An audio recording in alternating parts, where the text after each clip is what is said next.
What is up, Internet? Welcome to the Self-Defense from All Angles podcast, the podcast where we try to expand the conversation around self-defense. My name is Randy King. I'm the owner of 80/20 Conflict Management Strategies. This week, we are talking with Andy Murphy from the Secure Dad podcast about digital security. In this episode, we discuss a ton of topics, including being aware that everyone can be a victim when it comes to cybercrime, how to be a good digital citizen, is your phone actually listening to you, and how to manage your data, as well as we talk pretty deeply on something called data brokers. And if you're not aware of what those are, it's a very fascinating industry that you might want to be aware of to protect your information online. And don't forget, as always, we have a Patreon portion with Andy where he goes over his one-up story. So once this episode is over, go over to patreon.com/RandyKingLive and listen to Andy tell us a story where he helped protect his father-in-law from a potential scam and the whole craziness that ensued from the father-in-law not even believing that there was a scam happening, how Andy had to both de-escalate and educate his father-in-law on what was happening. If you, your organization, or company is looking for more information surrounding proactive self-defense in order to improve the safety and quality of your workplace, you can get a hold of us at 80/20 Conflict Management Strategies for workshops, keynote speeches, or any other training that may help you and your people stay safe. Now let's get to the show.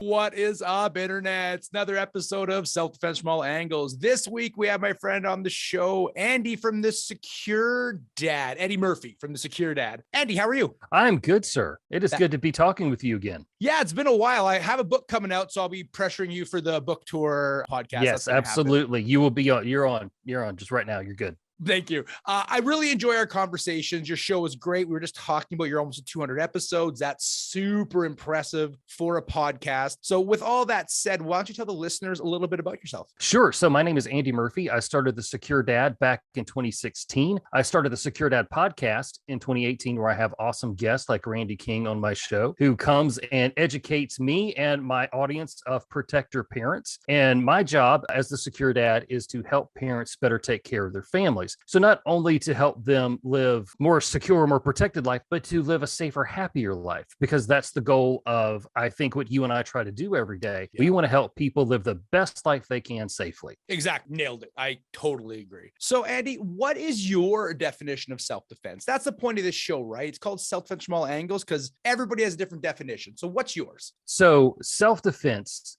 to me is the mental, physical, and emotional skills needed to take care of yourself. And I will tell you, when you came on my show and you talked about boundaries and how important that was, that rewrote how I did almost everything when it comes to self-defense, because I started thinking about those mental and those physical and those emotional boundaries that people can cross in your life. And so I went from thinking that self-defense was within arm's reach, which was, punching distance, to expanding it even further for what it was for me personally. Now, of course, I love situational awareness and being able to see things, but I was able to cast my net out further to understand what self-defense really means and how soon I can really start to act to defend myself, because I'm not thinking it this close. I'm thinking far out. Awesome. If I can even reach one person, then all this isn't a giant waste of time. So you reached me, sir.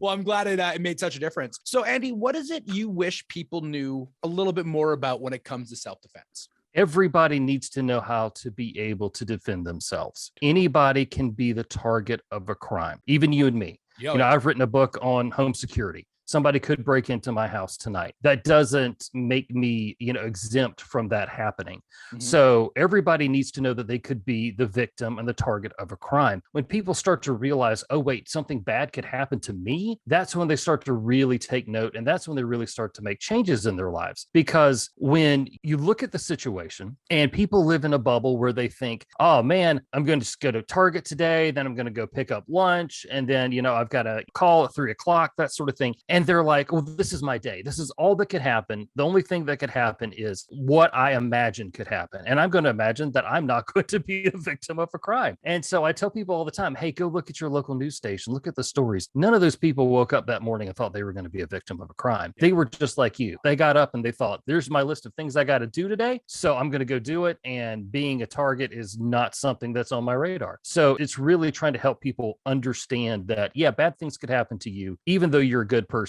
So let's make sure that you're prepared for that moment. That is such an excellent point. And because I teach like all aspects of self-defense, as you know, so one of the things I focus on is victim blaming. And that's one of the areas where victim blaming comes from is, oh, I would never act like that. So that would never happen to me, right? Which is just untrue across the board. What I really want to talk to you about today is digital and online security. I know you're focusing a lot on this right now. And I think this is one of the areas that's taking a long time for people to uptick to as an area of self-defense because they feel the anonymity of the internet protects them, and it absolutely doesn't. There's a cool new Netflix documentary all about, it's like called The Web of Lies or something, all about cyber crimes and all the craziness that's happening and all the extreme cases. It's just really, really cool. What is your thoughts on this? What is your take? And what do you think people should know when it comes to online security? Because what I like about you is you're not a fear monger type, right? You're a realistic guy. You're like, hey, like obviously you're not going to not be on social media. That's ridiculous. So what can people do? Like what would be some tips? Sure. So what we need to understand is like, Randy, you and I, we are thankfully, and I say this thankfully, we are older than the internet. We did not grow up with this in our household. This is like a new thing to us. But like my son was a digital citizen from the moment that he was born. He had the little digital tag on his, little bracelet in the hospital. His picture was taken and social media was a thing, the day he was born. What do you mean by digital citizen? Like, could you walk that out for the listeners? Sure. Yeah, this is something, and this was one of these epiphany moments where we have a life in reality, and we have a digital life as well. And we'll talk about protecting that digital life. One of my son's teachers explained this during COVID when he was learning on a laptop here. And so she was like, a digital citizen is somebody, it's how you interact and how you portray yourself online.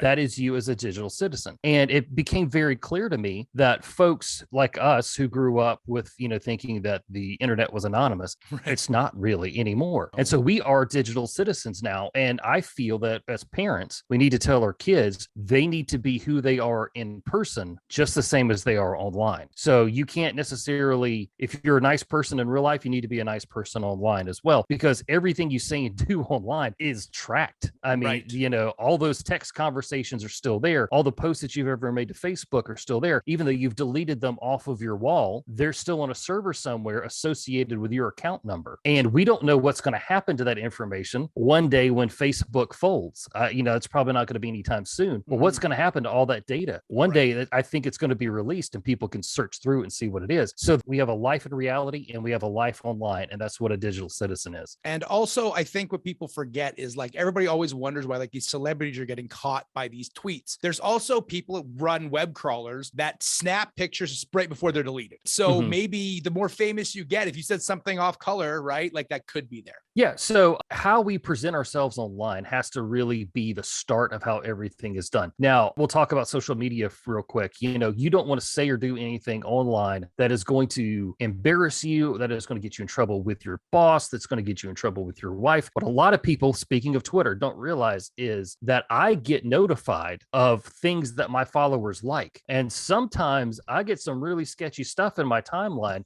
that didn't come from me. It came from somebody else liking something. I was like, oh, okay, that's different. That's where like politicians and stuff like that can get in trouble. So you really have to be conscious of how you act online and how that's going to follow you into the real world, because you don't want to come across as somebody that you're not, or you're going to like or retweet something that is not going to jive with your office workplace and the community that's trying to be built there, because that can be grounds for being terminated depending on what company you work for. That's one of the things you have to look out for. Then there is data brokers who are, getting all sorts of information from us, from every site that we go to, everything that we click on, every ad that is served to us. And that's a whole podcast well within itself. So we need to take steps to understand how this works and how we can protect ourselves. We can use VPNs. We can use services like Delete Me that will go and delete our information from data brokers because they have to delete it. I'm not sure exactly what the laws are in Canada. In the US, I'm a little bit more fluent in those, but those are the types of things that we need to watch out for. That's what our digital life is. And I hate to say it, as much as it really bothers me the older I get and, the more my son grows up, it's going to be here for a while and it ain't going anywhere. I agree. I think one of the things that you pointed out there that really we should put a spotlight on is that no matter how much Facebook or Instagram or TikTok, I'm on all of it. So how matter all of these things say they're protecting your privacy,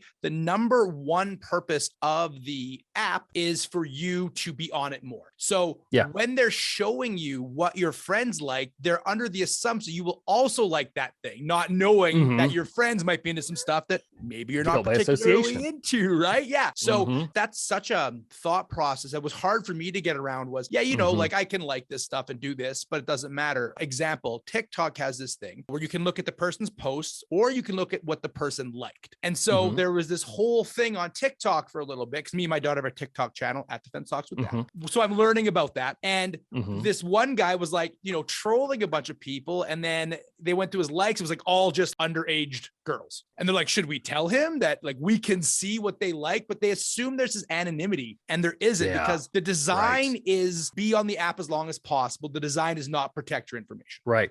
Well, here's a funny thing. I shared this on another show. I finally joined Reddit. I was on Reddit for about 3 days and then I had to delete the app off my phone. I have come back since then because I chose Startup because I wanted to take a look at, there's some really good threads on digital security and also home security. Right. And I get to see information there and stories that I normally would have to really dig for to find. So I wanted to join for that. And so when I chose my username, one of the first things that pops up is, oh, here are other people that have the same username. You might want to be their friends. So the first guy that I clicked on had curated quite a collection of footage from inside schools during shootings. Oh God. And not for educational purposes. And so I was on that page for maybe 30 seconds before I realized what was going on. And I'm like, I don't want this. I don't want to be associated with this person. That's those kind of creepy things that you always hear the stories about, that there's these people out there. Well, I can confirm that yes, they are out there. I also know from other ways. But that kind of broke a boundary with me. That was a digital boundary that was broken there because I'm like, I don't want to deal with this stuff. And I don't want my new account that I just started to be associated with this either. Yeah. So those are the things you got to think about. So I've since come back to Reddit to look at it every once in a while, but also to be very cautious when I'm there about just some of the weird stuff that can be there. Yeah, Reddit is a very interesting place. I'm on there as well, but not in a marketing way at all. Just as exactly like you said, right? A research way, right? Because Reddit finds stuff faster than almost anything. Maybe 4chan is faster, but I don't want to go to 4chan. That's too much for me. So Reddit seems to be like the medium kind of check it out, but you're right, like you can find just the amount of research and time and digging through Google would take to find the stuff that's put up there is insane, and you can find a thread for anything, which is also a problem. So what are some ways we can become a better digital citizen? What are some ways that we, other than like paying attention to what you look at and share, like what else can we do? One of the things that we need to do is try to take ownership of our digital data, and that can be done by making sure that you are choosing strong passwords so that you can't get hacked. It is also doing things like making sure that you log out of sites when you're done with them, or you terminate a social media profile when you're done with it. But another thing to do is when, let's say we go to Amazon, this is a hilarious tweet. I will murder this in this thing, but it was a tweet.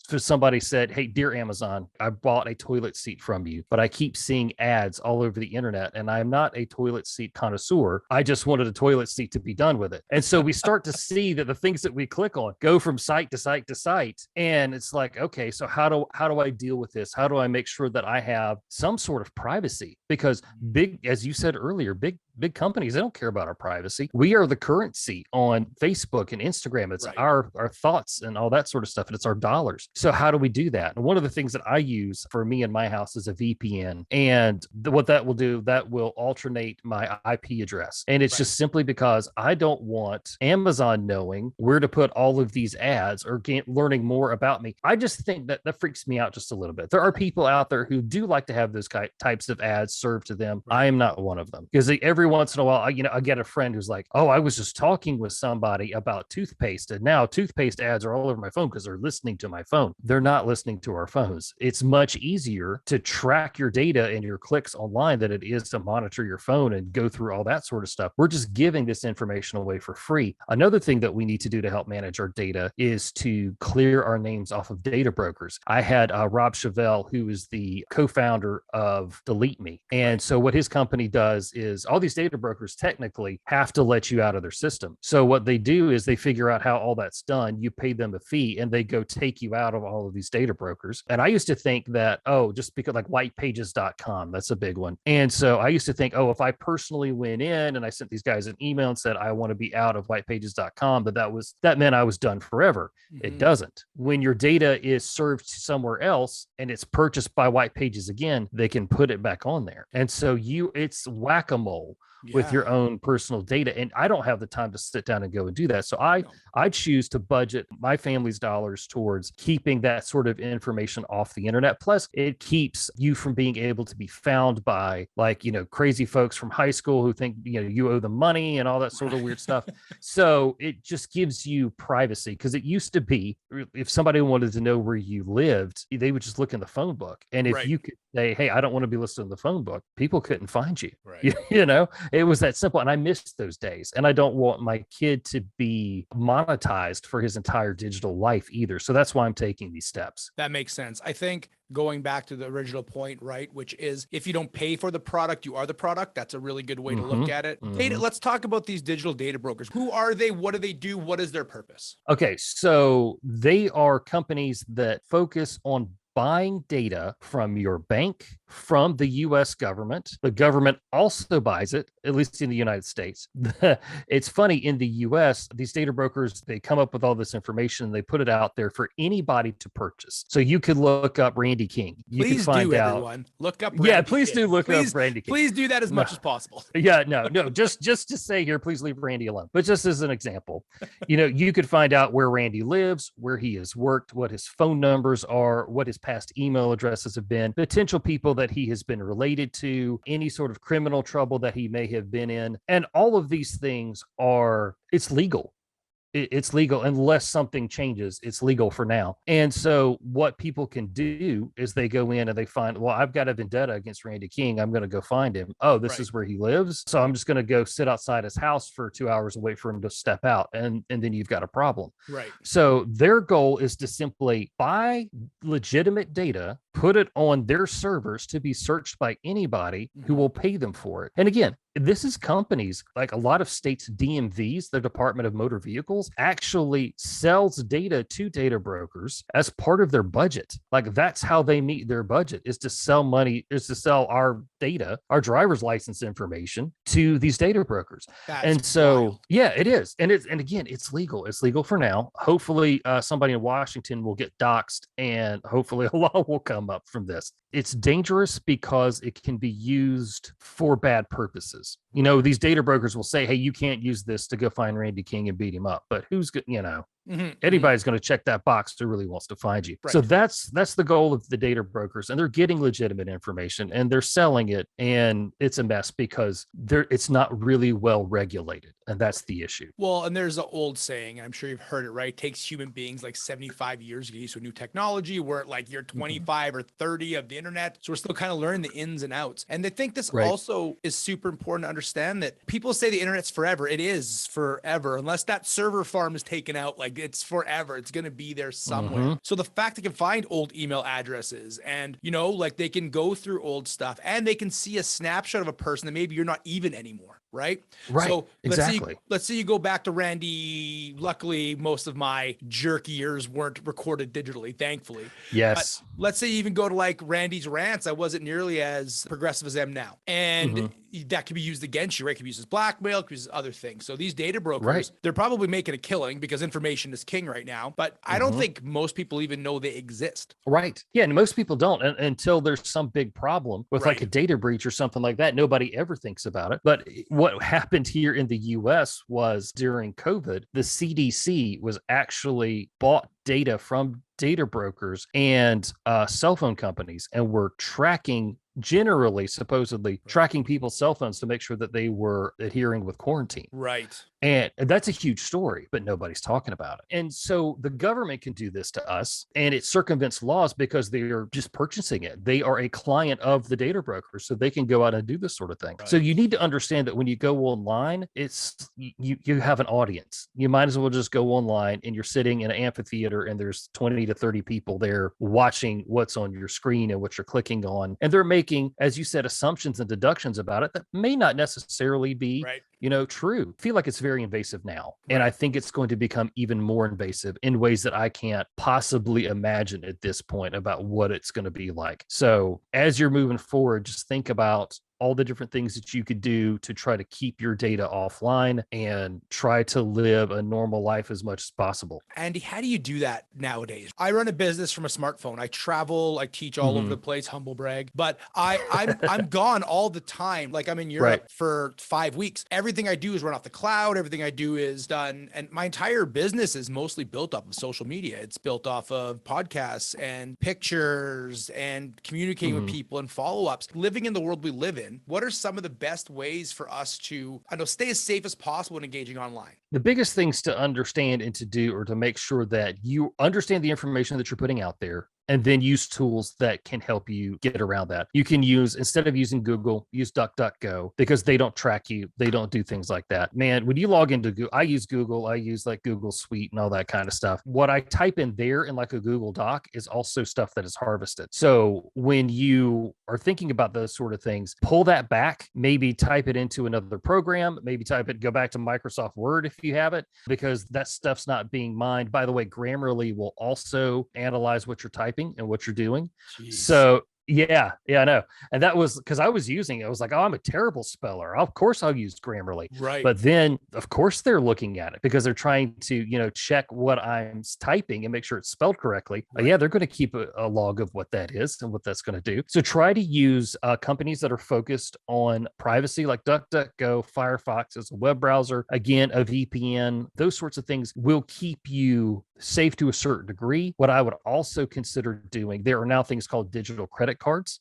Okay. Where you can make a transaction from a digital card that's just with you. It goes into your Apple Wallet on your phone or Android, and you can use it like it's a regular credit card. I would also consider using Apple Pay as well, because that masks your real account numbers. Really? So if there's a data breach, so like when you use Apple Pay, you use it at the register, they get an Apple Pay number. That Apple Pay number goes to Apple, and then that number is associated with your actual credit card. So there's a middleman there. So that will keep your real credit card number safe, because unless Apple has a data breach. Right. So, but you know that Apple is really focused on privacy. So that's a good thing. Any sort of little steps like that you can take to make sure that most of your data is kept offline, the better off you're going to be. If you don't have to create an account for whatever service you're going to use, then don't create one. Or if you do, make a throwaway email address that is just going to be used for simple sign-ons, for coupons, whatever that is. And so you kind of throw them a digital red herring so that they'll chase one thing and not associate it with you. So those are just a couple of the things that you can do. I mean, you could actually go and try to live your life on the dark web simply for the privacy factor, but I wouldn't suggest doing that,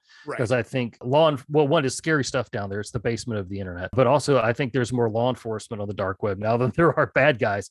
So it's kind of, I don't know, I think it's kind of leveled out by now. So those are just a few of the things to keep in mind. Just try to keep your finances. We all have to use like digital check writing, all that kind of stuff now. Right. But whatever you can use, PayPal, or you can use Apple Pay, use those services instead of directly typing in your card to that, because I got dinged in a Target data breach and Home Depot when they got hundreds of thousands of users got their stuff stolen. Not my fault. Not my fault at all. It was somebody else's. So those are the kinds of things that even if you go to Target and you swipe your card, it's still not necessarily going to be a safe digital transaction. Right, which is just wild. I want to just pump the tires of DuckDuckGo a little bit more. I actually use DuckDuckGo for research purposes, because DuckDuckGo puts you less in a bubble of trending things, because they don't track you. They actually show you the results purely and not what Google thinks. Because again, the purpose of these apps is for you to use them. So if you enjoy them, they're going to put you in these social media bubbles. And if anybody knows anything about me, I like to look into things. I have found way more opposing points and different viewpoints on DuckDuckGo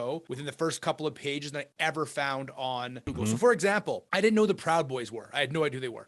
So I'm like, I want to look up the Proud Boys. I want to learn who these people are. 3 Google searches, they wouldn't even show me the Proud Boys website. Only like anti-Proud Boys stuff. And again, I'm not pro Proud Boys, everybody. Just listening. Calm down. But I wanted to understand them. And I just wanted to go to their website, go to the source. One search on DuckDuckGo, I got it. But I even typed into Google, what is the Proud Boys website? And it wouldn't show it to me, which is insane to me when I'm trying to learn about something. What Google does is they profile you. Yes. And that's a word that people don't like to see. So like you'll be profiled. Are you conservative? Are you liberal? Are you far left, far right? And I hate to say, man, if you went to the Proud Boys website, you probably got tracked by the government too. I mean, of course, thousands of people are going to their site. It's just if you pop there and then you pop somewhere else, you might get a phone call. I don't know, or somebody comes and knocks on your door. But yeah, I mean, you're getting profiled, and you need to understand that Google and the news, they profit from your use of their services. So they're going to give you things that they think that's going to benefit you so that you'll come back and spend more time and money with them.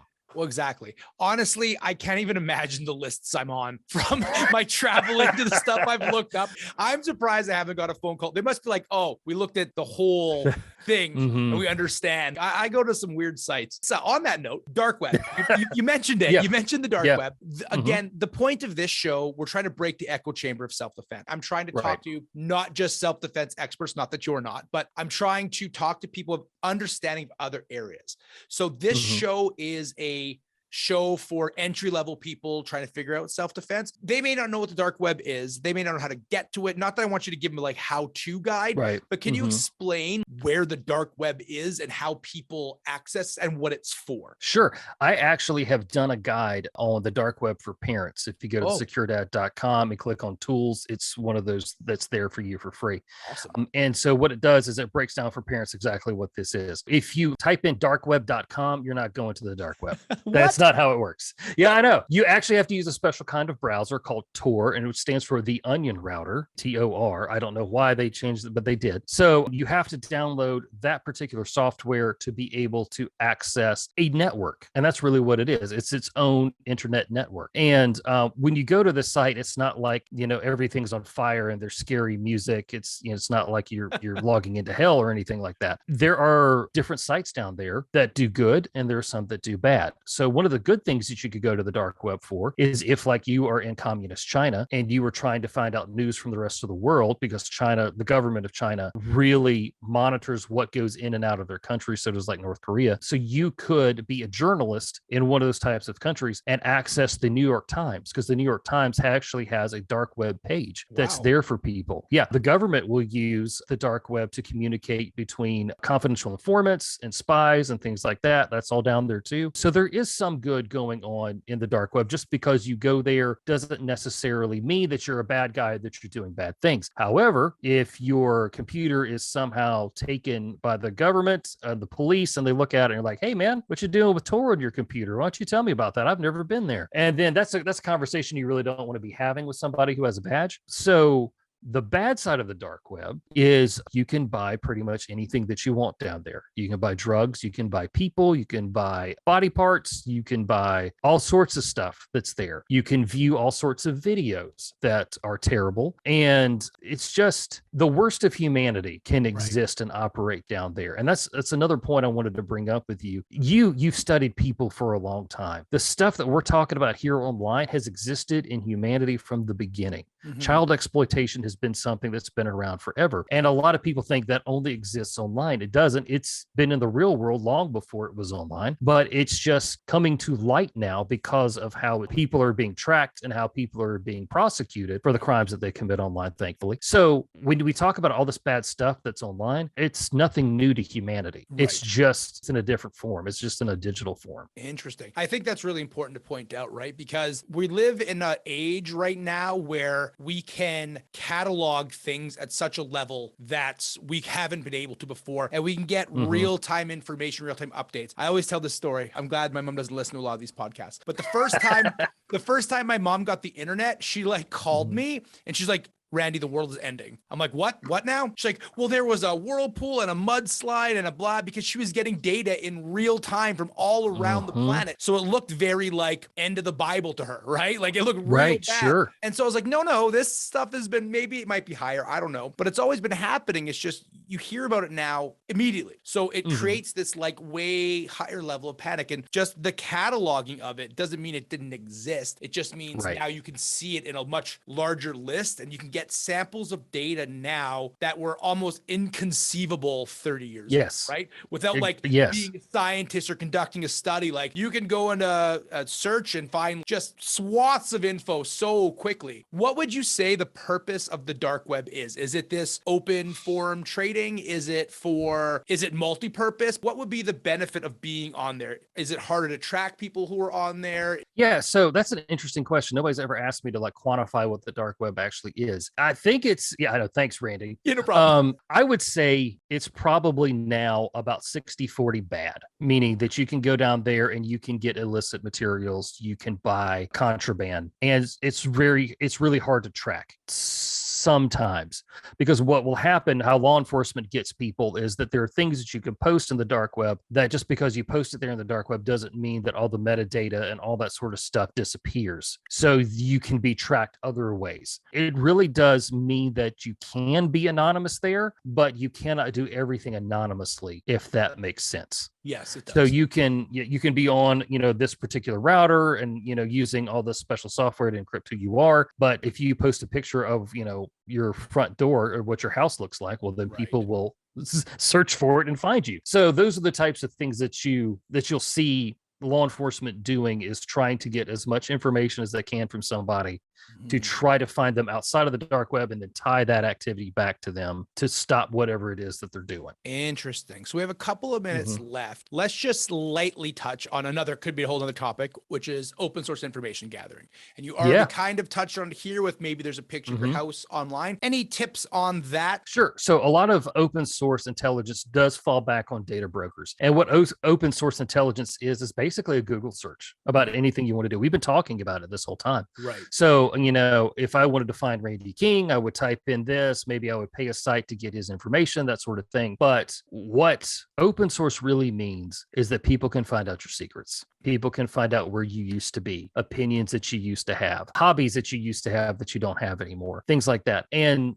while we live in the here and now, the thought of our past and the thought of our privacy being seen by somebody else is just something that's very uncomfortable. So when you're looking at open source intelligence or open source information, you need to understand that, okay, so let's say you have a neighbor that moves in and you say his name is, John Smith. Okay, well, you go searching for John Smith and you find out all this cool information about where he used to work. You got what his car looks like, all that. Well, somebody can do that exact same thing to you. And so what's popular now is Zillow. Whenever a house goes on the market, it goes on Zillow. And it used to be that you had to be a realtor to see the kind of stuff that's in there, but Zillow has brought it all out for free. You don't have to have an account. And so somebody can look up your house. Right. Somebody can see your floor plan. Somebody can see what locks are on your door. Somebody can see all this sort of information, and they could make a plan to rob your home. So while, you want to understand who your neighbors are, your neighbors can also understand who you are. That is awesome. Let us wrap the show up there. Myself and Rory Miller are doing Europe. We're doing, 6 countries now, 12 dates. So come check it out. All the stuff's on my social media at Randy King Live or at Defense Talks with Dad. Andy, why don't you tell the people where they can get a hold of you? Absolutely. You can find everything about me at thesecuredad.com. I am fortunate enough to have the handle thesecuredad on Instagram, Facebook, Twitter. So this is where you can find me. You can go to my website and get free tools to help your family live a safer, happier life. Just go to thesecuredad.com and click on tools up at the top, and it'll take you to all sorts of free resources that you can use. That is so awesome. I love that you're providing free resources. All right. Last but not least, we're going to jump over to the 1-Up. So the 1-Up is an extra piece of content or story that my guest is going to tell that makes him the coolest person at the table, right? Everybody has that one story they throw out like, oh, you think you did this? I got one that'll beat everybody. So that's the point of the story, usually does with self-defense or violence. Totally depends though. We had the last episode where dude throw down academically at a course and was like, don't call it fight or flight, and then told that story. So we don't know. I don't know what Andy has prepped for us, but if you want to join us, patreon.com/Randy King Live. As always appreciate your support. On continuing learning is on my Patreon. I just want to be clear. People are asking if my online courses are there. They're not. They're on Teachable. If you want to go there, feel free to check that out. continuing education is on my Patreon. So where Predators Hide, my series is there. Updates on the courses, new research stuff, vlogs, all that stuff. It's just a cornucopia. If you like listening to this face talk, that's the spot for you. So feel free to join. And Andy, thank you again so much for your time. Don't forget, check out the Secure Dad. I'm on there, I think, once or twice. So you can check out my episodes and then follow other ones. There's a lot of cool people. And I'll be back on there for the book stuff. So thanks again, Andy. And we'll talk to everybody next week.